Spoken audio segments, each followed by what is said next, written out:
ഇപ്പോൾ ഇന്ത്യ പാകിസ്ഥാൻ സംഘർഷം ഏകദേശം അവസാനിച്ചിരിക്കുകയാണ്. താൽക്കാലികമായി എല്ലാവരും ഉറ്റുനോക്കുന്ന ഒരു ചോദ്യം, എങ്ങനെയാണ് ഈ സംഘർഷം അവസാനിച്ചത് എന്നുള്ളതാണ്. പല അഭിപ്രായങ്ങളാണ് പുറത്തേക്ക് വരുന്നത്. അമേരിക്കൻ പ്രസിഡന്റ് ഡൊണാൾഡ് ട്രംപ് അവകാശവാദവുമായി ആദ്യം രംഗത്തെത്തി. തന്റെ നേതൃത്വത്തിൽ നടത്തിയ ചർച്ചയ്ക്കാണ് ഫലം കണ്ടത് എന്നും ഇന്ത്യയും പാകിസ്ഥാനും കര വ്യോമ മാർഗങ്ങളിലൂടെയുള്ള നാവിക മാർഗങ്ങളിലൂടെയുള്ള സകല തരത്തിലുള്ള ആക്രമണങ്ങളും പ്രത്യാക്രമണങ്ങളും ഇതോടെ അവസാനിപ്പിക്കുകയാണ് എന്നുമുള്ള മുന്നറിയിപ്പായിരുന്നു നൽകിയത്. എന്നാൽ പിന്നീട് നമ്മുടെ വിദേശകാര്യ വകുപ്പ് മന്ത്രിയും അതുപോലെ തന്നെ മറ്റ് സൈന്യവുമായി ബന്ധപ്പെട്ട നേതൃത്വവും ഒക്കെ അടങ്ങി ചർച്ചകൾ നടക്കുകയും ഒടുവിൽ നമ്മൾ പത്രക്കാരുടെ മുമ്പിൽ കാര്യങ്ങൾ തുറന്നു പറയുകയും ചെയ്തു.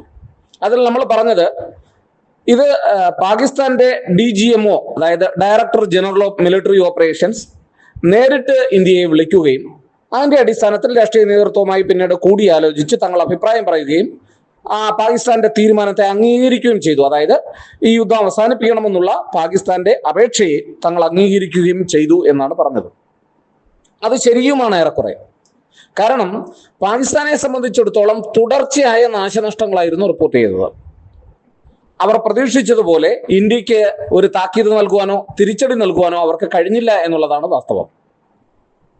പഹൽഗാമിൽ ഏതാണ്ട് 26 പേരുടെ ജീവനെടുത്ത ഭീകര ആക്രമണത്തിന് തിരിച്ചടിയെന്നോണം ഇന്ത്യ നടത്തിയ ഓപ്പറേഷൻ സിന്ദൂർ ഒരർത്ഥത്തിൽ പാകിസ്ഥാന്റെ അടിവേര് അറുക്കുന്നതായിരുന്നു. അത് പറയാനുള്ള കാരണം അവരുടെ പ്രധാനപ്പെട്ട ഭീകര കേന്ദ്രങ്ങൾ നശിപ്പിക്കപ്പെട്ടു എന്നുള്ളതാണ്. അതൊരു പക്ഷേ ലഷ്കർ-ഇ തോയ്ബയെ സംബന്ധിച്ചിടത്തോളമോ ഹിസ്ബുൾ മുജാഹിദിനെ സംബന്ധിച്ചിടത്തോളമോ ഒന്നും ദഹിക്കുന്ന ഒരു കാര്യമല്ല എന്ന് നമുക്കറിയാം. പാകിസ്ഥാനെ സംബന്ധിച്ചിടത്തോളം അവിടുത്തെ രാഷ്ട്രീയ കാലാവസ്ഥ എന്ന് പറയുന്നത് തികച്ചും വ്യത്യാസമാണ്. അവിടുത്തെ ജനങ്ങൾക്ക് യാതൊരു വിധമായ നിയന്ത്രണവും ഇല്ലാത്ത അധികാര കേന്ദ്രങ്ങളാണ് അവിടെ. തെരഞ്ഞെടുക്കപ്പെടുന്ന ഭരണ സംവിധാനങ്ങൾ പലപ്പോഴും അട്ടിമറിക്കപ്പെടുന്നു. അവിടെ സൈന്യവും തീവ്രവാദികളും ചേർന്ന് കൂടിക്കുഴഞ്ഞുകൊണ്ടുള്ള ഒരു അധികാര കേന്ദ്രമാണ് പ്രവർത്തിക്കുന്നത്. അതിന്റെ ഫലവും ഇന്നലെ നമ്മൾ കണ്ടതാണ്. കാരണം വെടിനിർത്തൽ പ്രഖ്യാപിച്ച് ഏതാണ്ട് 1-1.5 മണിക്കൂർ കഴിഞ്ഞപ്പോൾ തന്നെ വീണ്ടും പാകിസ്ഥാന്റെ ഭാഗത്തു നിന്ന് ശക്തമായ ഷെല്ലാക്രമണം ഉണ്ടായി എന്നുള്ളതാണ്. എന്തായാലും ഇപ്പോൾ അത് ഏറെക്കുറെ അവസാനിച്ചിരിക്കുന്നു. ഇരു രാജ്യങ്ങളും തമ്മിൽ വെടിനിർത്തൽ കരാർ മുന്നോട്ട് കൊണ്ടുപോകാൻ തീരുമാനിച്ചിരിക്കുന്നു എന്നുള്ളതാണ് വാസ്തവം. ഒരുപക്ഷെ പാകിസ്ഥാനിൽ അത് എന്തുകൊണ്ടാണ് വീണ്ടും ഉണ്ടായത്, ഈ പറഞ്ഞ വാക്കിന് വില കൽപ്പിക്കാതെ എന്ത് കൊണ്ടത് ഉണ്ടാകുന്നു എന്ന് പരിശോധിക്കുമ്പോഴാണ് പാകിസ്ഥാനിലെ അതിന് ഉള്ളിലുള്ള സംഘർഷാവസ്ഥ നമുക്ക് മനസ്സിലാവുന്നത്. അവിടുത്തെ രാഷ്ട്രീയ നേതൃത്വവും സൈനിക നേതൃത്വവും തീവ്രവാദ നേതൃത്വവും ഒക്കെ തമ്മിൽ പലതരത്തിലുള്ള അഭിപ്രായ വ്യത്യാസങ്ങളും പ്രശ്നങ്ങളും ഇതിനെ സംബന്ധിച്ച് നിലനിൽക്കുന്നു എന്നുള്ളതാണ്. അമേരിക്കൻ പ്രസിഡന്റ് ഡൊണാൾഡ് ട്രംപ് തീർച്ചയായും പാകിസ്ഥാനെ സ്വാധീനിച്ചിട്ടുണ്ട് ഈ തീരുമാനമെടുക്കുന്നതിൽ എന്നുള്ള കാര്യം ഉറപ്പാണ്. കാരണം IMF-ന്റെ ലോൺ ഇപ്പോൾ പാകിസ്ഥാൻ ലഭ്യമാക്കിയിട്ടുണ്ട്. നമുക്കറിയാം പാകിസ്ഥാൻ വളരെ വലിയ കടക്കണിയിലാണ്. അത് കൂടാതെ ഈ അടുത്ത സമയത്തായി അവരുടെ ഭക്ഷ്യവില വർധനവ് ഏകദേശം 30%. അതിഭീകരമായ വിലവർധനമാണ് പാകിസ്ഥാനിൽ ഉണ്ടായിക്കൊണ്ടിരിക്കുന്നത്. നിത്യജീവിതം വളരെ സങ്കീർണമായിരിക്കുന്നു. ജനങ്ങൾ സർക്കാരിനെതിരെ പ്രതിഷേധിച്ചു തുടങ്ങിയിരിക്കുന്നു. അവരുടെ ചൂഷണത്തിനെതിരെ ബലൂജ് പോലെയുള്ള പ്രവിശ്യകളിൽ ശക്തമായ സൈനിക നേതൃത്വത്തിന് നേരെ തന്നെ ജനങ്ങൾ ആക്രമിക്കുന്ന ഒരു സ്ഥിതി ഉണ്ടാകുന്നു. ബലൂജ് ലിബറേഷൻ ആർമി ശക്തമായി പാകിസ്ഥാനിൽ ഇടപെടുകയും അവിടെ സംഘർഷങ്ങൾ സൃഷ്ടിക്കുകയും അവിടുത്തെ സൈന്യത്തെ ഇല്ലാതാക്കാൻ വേണ്ടി പ്രവർത്തിക്കുകയും ചെയ്യുന്നു. കാരണം ബലൂജ് ആർമിയെ സംബന്ധിച്ചിടത്തോളം അവരുടെ ധാതു നിക്ഷേപങ്ങളും മറ്റും ആ പ്രദേശത്ത് ചൈനയും പാകിസ്ഥാനിലെ എലൈറ്റ്സും ചേർന്ന് കൊള്ളയടിക്കുന്നു എന്നുള്ള അവകാശവാദമാണുള്ളത്. അവർ ശക്തമായ തിരിച്ചടിയാണ് പാകിസ്ഥാൻ കൊടുത്തുകൊണ്ടിരിക്കുന്നത്.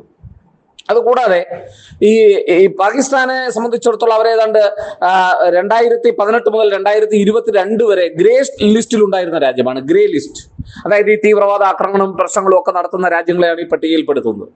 അങ്ങനെ ഉണ്ടായിരുന്ന പാകിസ്ഥാൻ ഈ ലോൺ കൊടുക്കുന്നതിന് ഇന്ത്യ തന്നെ എതിരായിരുന്നു. ശക്തമായ വിമർശനമാണ് ഇന്ത്യ ഉന്നയിച്ചത്. കാരണം ഇന്ത്യ പറഞ്ഞത് ഈ ഇങ്ങനെ കൊടുക്കുന്ന സഹായം മുഴുവൻ അവർ മറ്റു പല കാര്യങ്ങൾക്കാണ് ഉപയോഗിക്കുന്നത്, അവരുടെ വികസന കാര്യങ്ങൾക്ക് വേണ്ടിയല്ല എന്നുള്ളതാണ്. എന്തായാലും ഡൊണാൾഡ് ട്രംപ് വാർത്തകൾ ശരിയാണെങ്കിൽ ശക്തമായി ഈ ലോൺ ലഭ്യമാകണമെങ്കിൽ പാകിസ്ഥാൻ തയ്യാറാകണം, ഇന്ത്യയുമായി ചർച്ചയ്ക്ക് തയ്യാറാകണമെന്നുള്ള നിർദ്ദേശം വെക്കുകയും അങ്ങനെ അമേരിക്കയുടെ സമ്മർദ്ദത്തെ തുടർന്നാണ് ഇന്ത്യൻ നേതൃത്വത്തെ പാകിസ്ഥാനിലെ director general of military operations വിളിച്ചത് എന്നുമാണ് പറയുന്നത്. എന്നാൽ കഴിഞ്ഞ 2 ദിവസങ്ങളായി മറ്റു ചില വാർത്തകൾ കൂടി വ്യാപിക്കുന്നുണ്ട്. അതിൽ ഏറ്റവും പ്രധാനപ്പെട്ട ഒരു വാർത്ത എന്ന് പറയുന്നത് അമേരിക്കയ്ക്ക് എന്തോ തരത്തിലുള്ള ഒരു വലിയ ഇന്റലിജൻസ് വാർത്ത ലഭിച്ചു. ഇന്റലിജൻസിൽ നിന്ന് കൃത്യമായ ഒരു ഇൻഫർമേഷൻ ലഭിച്ചു. അത് ഈ നരേന്ദ്രമോദിയെ അറിയിച്ചതിന് ശേഷമാണ് നേതൃത്വം ചർച്ചയ്ക്ക് തയ്യാറായത് എന്നുള്ള ഒരു വാർത്ത വരുന്നുണ്ട്. അമേരിക്ക ഒരുപക്ഷെ സമ്മർദ്ദം ചെലുത്തിയേക്കാം. മാത്രമല്ല, അമേരിക്കയുടെ ഇന്റലിജൻസ് റിപ്പോർട്ട് പുറത്തു വന്നത് ഞെട്ടിക്കുന്ന ഒരു വിവരം ഇന്ത്യക്ക് കൈമാറിയിട്ടുണ്ട്. അല്ലെങ്കിൽ അത് ലഭിച്ചതിന്റെ അടിസ്ഥാനത്തിലാണ് സമ്മർദ്ദം ചെലുത്തിയത് എന്നൊക്കെ പറയുന്നുണ്ട്. അത് പ്രധാനമായും പാകിസ്ഥാൻ ന്യൂക്ലിയർ ആയുധം പ്രയോഗിച്ചേക്കുമെന്നുള്ള റിപ്പോർട്ടുകളാണെന്ന് പറയപ്പെടുന്നു. അങ്ങനെയാണ് റിപ്പോർട്ട് ചെയ്യപ്പെടുന്നത്. ഇതിൽ എത്രത്തോളം വാസ്തവമുണ്ടെന്ന് നമുക്കറിയില്ല. പക്ഷെ എന്തായാലും ഇത്തരത്തിലുള്ള പാകിസ്ഥാന്റെ ഭീഷണികളിൽ പെട്ടുകൊള്ളാൻ അല്ലെങ്കിൽ അതിന്റെ അടിസ്ഥാനത്തിൽ തീരുമാനങ്ങൾ എടുക്കുവാനല്ല ഇന്ത്യ നിലകൊള്ളുന്നത്. ഇന്ത്യ തീർച്ചയായും ഏത് തരത്തിലുള്ള ആക്രമണത്തെ ചെറുക്കുവാനും തിരിച്ചടി നൽകുവാനും പ്രതിജ്ഞാബദ്ധമാണെന്നുള്ള കാര്യം ഓർമ്മിപ്പിക്കുന്നു. കാരണം പാകിസ്ഥാൻ നിരന്തരം കള്ളങ്ങൾ പ്രചരിപ്പിച്ചുകൊണ്ടിരിക്കുകയാണ്. അവരാദ്യം പറഞ്ഞു നമ്മുടെ എയർ ഡിഫൻസ് സിസ്റ്റം നശിപ്പിച്ചു, നമ്മുടെ 5 ഫൈറ്റർ പ്ലെയിനുകൾ അടിച്ചു വീഴ്ത്തി, അതുപോലെ തന്നെ നമ്മുടെ പ്രധാനപ്പെട്ട വിമാനത്താവളങ്ങൾ ആക്രമിച്ചു, നമ്മൾ അഫ്ഗാനിസ്ഥാനിൽ ബോംബിട്ടു, അതുപോലെ തന്നെ നമ്മൾ അവിടുത്തെ ആരാധനാലയങ്ങൾ നശിപ്പിച്ചു. ഇങ്ങനെ പാകിസ്ഥാൻ പറഞ്ഞു കൂട്ടിയ കള്ളങ്ങൾക്ക് കണക്കില്ല. പക്ഷേ ഇന്ത്യയുടെ ചുണക്കുട്ടികളായ സൈനിക നേതൃത്വം പത്രസമ്മേളനം നടത്തിയപ്പോൾ ചിത്രങ്ങൾ സഹിതമാണ് ആരോപണങ്ങളെ തള്ളിക്കളഞ്ഞത്. തെളിവുകൾ നിരത്തി തള്ളിക്കളഞ്ഞു എന്നുള്ളതാണ് വാസ്തവം. എന്തായാലും അമേരിക്കയുടെ ഇടപെടൽ ഇതിൽ ഉണ്ടോ ഇല്ലയോ എന്നതിനേക്കാൾ പ്രധാനം ഈ പ്രശ്നങ്ങൾ സമാധാനപരമായി അവസാനിക്കുന്നു എന്നുള്ളതാണ്.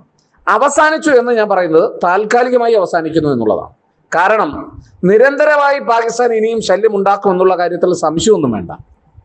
ഈ യുദ്ധം ഉടനെ പാകിസ്ഥാനിൽ അവസാനിക്കുമോ എന്നുള്ളതാണ് ഏറ്റവും പ്രധാനപ്പെട്ട ചോദ്യം.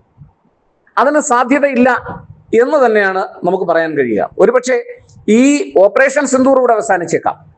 കാരണം പാകിസ്ഥാനിലെ അധികാര കേന്ദ്രം എന്ന് പറയുന്നത് തീവ്രവാദികളും സൈന്യവും ഒക്കെ കൂടി കുഴഞ്ഞുകൊണ്ടുള്ള ഒരു അധികാര കേന്ദ്രമാണ്. അവരെ സംബന്ധിച്ചിടത്തോളം ഈ യുദ്ധം അവസാനിപ്പിച്ചാൽ അത് അവരുടെ നിലനിൽപ്പിനെ ബാധിക്കും എന്നുള്ളതാണ്.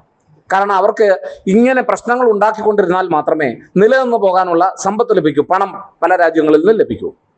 അതുകൊണ്ട് തന്നെ ഈ പ്രശ്നം താൽക്കാലികമായി മാത്രമേ അവർ അവസാനിപ്പിക്കൂ. പക്ഷെ ഇന്ത്യക്ക് മുൻ നിലപാടുകളിൽ നിന്നൊരു മാറ്റമുണ്ട്. ഇന്ത്യ പറഞ്ഞത് ഇനി തങ്ങൾക്കെതിരെ ഭീകരാക്രമണം ഉണ്ടായാൽ അതൊരു യുദ്ധമായി പരിഗണിക്കും, ഇന്ത്യക്കെതിരെയുള്ള യുദ്ധമായി കണക്കാക്കും എന്നാണ്. ഇന്ത്യ ശക്തമായി തിരിച്ചടിക്കും എന്നാണ്. എന്തായാലും നമ്മൾ കാത്തിരിക്കുകയാണ് ഒരു നല്ല നാളേക്ക് വേണ്ടി.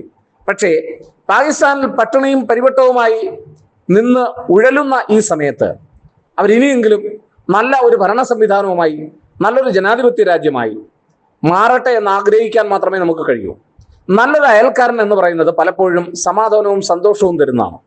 2 രാജ്യങ്ങൾക്കും സമാധാനം പ്രധാനമാണ്. അതേപോലെ തന്നെ പ്രധാനമാണ് അവരുടെ പരമാധികാരം അഥവാ സോവറിനിറ്റി.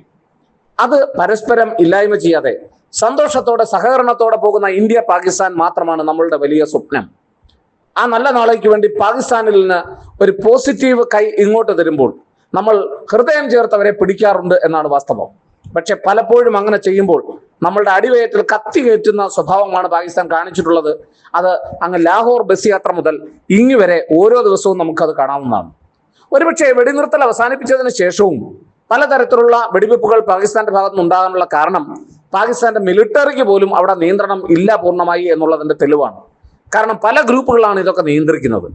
എന്തായാലും ഇപ്പൊ കാര്യങ്ങൾ ഏകദേശം ആരുടെയൊക്കെ സമ്മർദ്ദ ഫലമായാലും ഒരു വശത്ത് ഡൊണാൾഡ് ട്രംപ് ഇടപെട്ടിട്ടാണ് ഇത് അവസാനിപ്പിച്ചതെന്ന് പറയുന്നു. പക്ഷെ ഇന്ത്യ ജനങ്ങളോട് കൃത്യമായി പറഞ്ഞു കഴിഞ്ഞു, തങ്ങൾ യുദ്ധം അവസാനിപ്പിച്ചത് പ്രധാനമായും പാകിസ്ഥാന്റെ director general of military operations തങ്ങളെ നേരിട്ട് വിളിച്ച് അപേക്ഷിച്ചത് കൊണ്ടാണ് എന്ന് പറഞ്ഞു.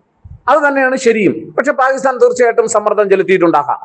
ന്യൂക്ലിയർ ആയുധങ്ങളെ സംബന്ധിച്ചൊക്കെ ന്യൂക്ലിയർ ആയുധം ഇന്ത്യക്കെതിരെ പ്രയോഗിച്ചേക്കാം എന്നൊക്കെയുള്ള പല ഇന്റലിജൻസ് റിപ്പോർട്ടുകളും ഉണ്ടായിരുന്നു എന്നുള്ള വാർത്തകളൊക്കെ വരുന്നുണ്ട്.